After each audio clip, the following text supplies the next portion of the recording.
We have these legal frameworks. We have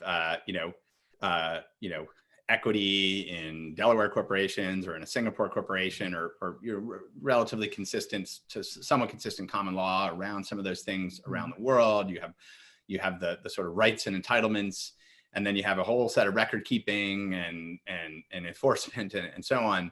Do you envision that the sort of new entirely digital forms will come into place that in some ways are more trustworthy than those established legal systems, and that are just enforced by machines on the internet?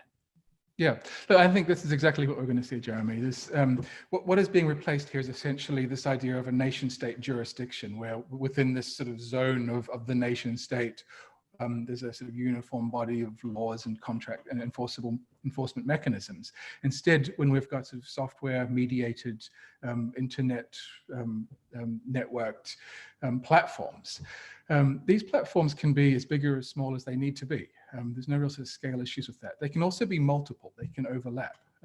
They could be built publicly. They could be built privately. They could be built in public-private partnerships. They could be very specific for purpose, and they could be layered and stacked on top of each other. So what we'd actually have, again, is the sort of industrialization of the layer of corporate governance, or the platform layer upon which corporate governance actually works. And this is what smart contract entrepreneurs are able to build now. Now, the question is, who builds these? Is it the tech companies? Is it the social media companies? Is it law firms? Is it regulators themselves? The answer is probably all of the above.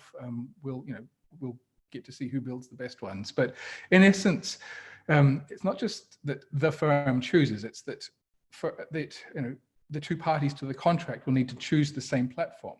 And once they do, that we've got a world of effectively private ordering law. Now, incredibly, that was more or less what we had back in the Middle Ages, with a lot of the sort of trading empires, and two trading parties would choose which jurisdiction they were going to contract in. And again, that's a huge opportunity for